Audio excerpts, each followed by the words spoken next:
Bismillahirrahmanirrahim. Assalamualaikum warahmatullahi wabarakatuh. Bismillah, alhamdulillah, wassalatu wassalamu ala rasulillah. Berjumpa kembali para jamaah al-asran semuanya yang dimuliakan oleh Allah. Amin ya Allah ya rabbal alamin. Itu semua yang kita harapkan ya, kita mendapatkan rahman rahimnya Allah. Amin ya Allah ya rabbal alamin. Apa yang ingin saya bahas kali ini? Ini khusus ilmunya masih untuk pasangan yang berumah tangga tentunya, dan masih seputar tentang mandi besar. Karena di dalam kasus mandi besar itu sebetulnya banyak sekali permasalahan-permasalahan yang mungkin bisa kita temui. Nah, pertanyaannya adalah batasan minimal keluar air nutfah ataupun keluar air mani bagi seorang istri dan perempuan itu batasannya gimana sih? Jadi yang ditanyakan ini adalah batasan keluar air nutfah. Nah, saya bacakan aja dulu referensinya ya. Nanti setelah saya bacakan referensinya, insya Allah saya terangkan. Bismillahirrahmanirrahim. Bismillah, alhamdulillah, wassalatu wassalamu ala rasulillah. Kali ini saya membawa kitab Hasyiah I'anatul Talibin pada juz awal Shahifah 122. Bismillahirrahmanirrahim. Bismillah, alhamdulillah, wassalatu wassalamu ala rasulillah. Qawluhu khuruju maniyihi ay buruzu maniyi nafsihi. Tegasnya kalau misalkan keluar air nutfah di dalam diri kita ini, wanfisalihi, keluarnya itu terpisah air maninya itu ila zahiril hasyafati, lebih jelasnya dari hasyafahnya milik laki-laki, wa zahiri fajil bikri, ataupun jelasnya dari yang dimiliki oleh seorang wanita yang mana sifatnya masih perawan, artinya belum menikah gitu ya, yang masih perawan, wa ila mahallil istinja'i, dan sampai ke tempat susucinya gitu ya, tempat bersucinya itu fi farji sayyibi, dari milik wanita yang janda. Maksudnya yang janda di sini adalah yang pernah menikah lah gitu ya. Wa huwa ma yadhharu 'inda julusiha 'ala qadamaiha. Nah, kalau untuk bagi wanita yang janda di sini itu jelasnya ketika duduknya ataupun ketika jongkoknya. Sawa'un kana khurujuhu min tariqihil mu'tadi, misalkan keluarnya itu dari jalan yang memang sudah biasa keluar, artinya dia keluar dari tempatnya. Walau lam yastahkim, kalau tidak dihukumi bi an kharaja li'illatin, misalkan keluarnya itu dikarenakan suatu penyakit, au min ghairi tariqihil mu'tadi, ataupun keluarnya itu selain dari tempat yang biasanya. Ka'an kharaja min sulbir rajuli, misalkan keluarnya itu dari tulang punggung milik laki-laki. Bisyarti, nah ini ada syaratnya ya, alla yakuna mustahkiman, akan tidaknya dihukumi aila li'illatin, tidak dikarenakan suatu penyakit. Idza kana al-mu'tadu, di mana bukti keluar jalan yang diadatkannya itu insidaduhu aridan, maka menyandarkannya kepada yang baru. Fa in kana asliyan, maka kalau keluar dari asalnya, fala yushtaratu, maka itu tidak disyaratkan. Begitu nih referensinya. Paham nggak? Kayaknya nggak paham ya apa yang sudah saya bacakan nih dari referensi ini. Baik, mungkin akan saya jelaskan ya, dan saya akan jelaskannya dengan contoh biar semuanya bisa memahami apa yang referensi yang sudah saya bacakan ini ya. Nah, jadi baik, begini ya referensi yang sudah saya bacakan. Contohnya gini deh. Contohnya ini sekali lagi ya. Mandi besar ini adalah memang menerangkan mandi besar yang dikhususkan bagi pasangan yang sudah berumah tangga ya. Jadi ini ilmunya adalah bagi kaum yang memang sudah berumah tangga. Contohnya misalkan ada seorang laki-laki yang mana ingin menggauli istrinya, tetapi sayang sekali istrinya itu misalkan lagi haid, ataupun misalkan istrinya itu lagi nifas. Maka Udah pada tahu kan semuanya bahwa haram memasukkan milik laki-laki kepada milik wanita ketika seorang istrinya itu lagi haid ataupun lagi nifas. Tetapi ini gimana dong teh? Ini suaminya tuh udah gak tahan banget. Misalkan suaminya lagi pengen, maka kan kalau yang sudah mendengarkan pembahasan sebelumnya ya, yang udah sering mendengarkan saya ngaji, maka kan seorang istri tetap saja bisa bercumbu dengan suaminya, bahkan bisa sampai menginzalkan suaminya. Artinya bahwa bisa sampai mengeluarkan milik suaminya, dengan catatan satu, tidak boleh memasukkan kepada milik istrinya. Misalkan salah satu contoh digunakan dengan tangan milik istrinya, hukumnya itu diperbolehkan, itu ya.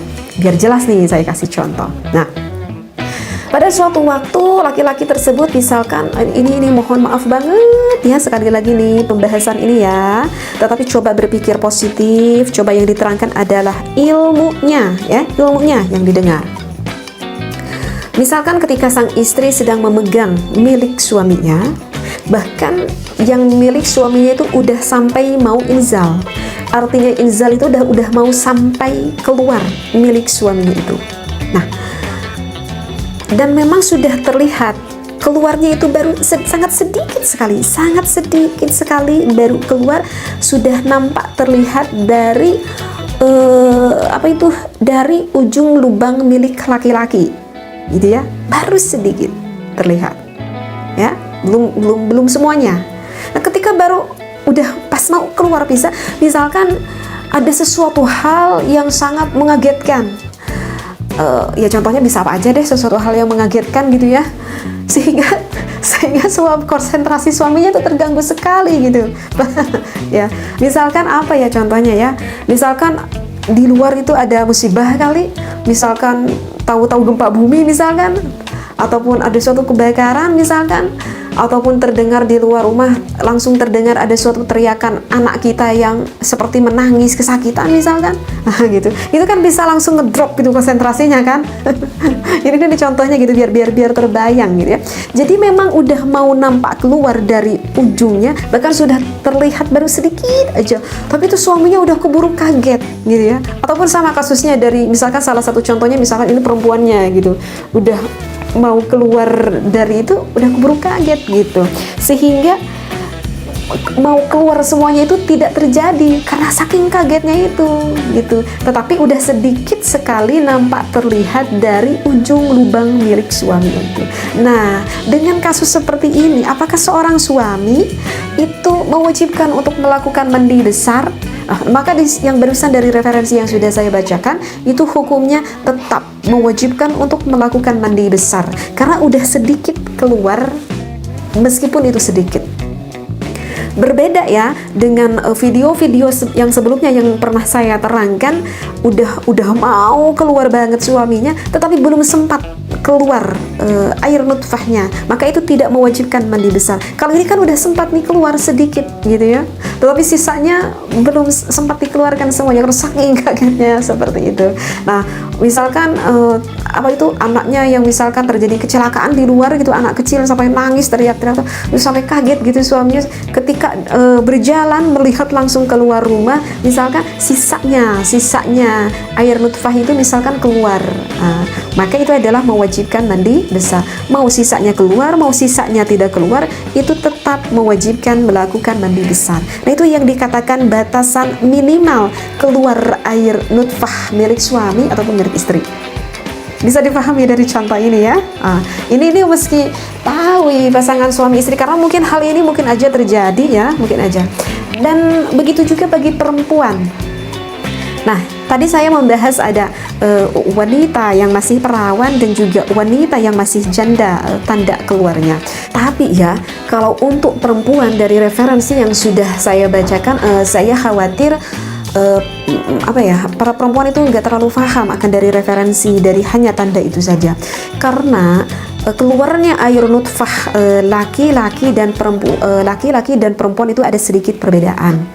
Misalkan contoh dari warna, milik laki-laki itu lebih cenderung keruh, beda dengan milik perempuan. Kalau milik perempuan tidak cenderung keruh ya, justru milik perempuan itu agak cenderungnya ke agak semu bening. Kalau laki-laki kan warnanya itu keruh seperti itu. Kemudian kalau yang laki-laki keluarnya itu kan lebih menyembur, beda dengan perempuan. Kalau perempuan tidak terlalu menyembur seperti yang dimiliki oleh laki-laki. Nah, itu udah beda lagi kan, laki-laki dan perempuan. Kemudian yang perbedaan yang ketiga, keluar milik laki-laki itu keluarnya sangat banyak sekali, sedangkan kalau milik perempuan itu keluarnya sedikit sekali. Sehingga dari referensi yang udah saya bacakan itu kan, ketika saya baca itu adalah ketika keluar dari milik perempuannya itu, maka itu mewajibkan melakukan mandi besar. Tetapi kalau salah satu kasusnya seperti ini, misalkan keluarnya sangat sedikit sekali sehingga wanita itu kemungkinan tidak terlihat karena saking sedikitnya, maka kalau menurut saya ini yang lebih efektif dari kalau contoh kasus dari wanita itu adalah satu yang aku rasakan, yang menjadikan pembeda itu adalah kalau salah satu, kalau saya baca di dalam kitab Kasyifatus saja, salah satu tanda keluarnya air nutfah itu adalah misalkan dari rasanya itu adalah nikmat dan cenderung puas ketika keluar. Begitu aja deh. Jadi kalau misalkan bagi kasus contoh seorang wanita, jika udah ada rasa nikmat dan diakhiri dengan cenderung puas, maka itu sudah keluar air nutfahnya, gitu ya. Berbeda dengan air madhi. Keluar air madhi memang nikmat, tetapi tidak ada cenderung kepada puasnya. Artinya masih ada bergejolak rasa syahwatnya. Itu kalau air madhi. Berbeda dengan air mani. Kalau air mani, maksud saya air nutfah itu ya, kalau udah keluar ya biasanya kan diakhiri dengan puas, ya udah, pada saat itu ya udah, rasa itu hilang begitu saja. Begitu ya. Jadi kalau contoh bagi perempuan, mungkin yang bisa menjadikannya itu adalah dari rasanya itu nikmat dan ada rasa puas jika wanita tersebut sudah inzal. Begitu.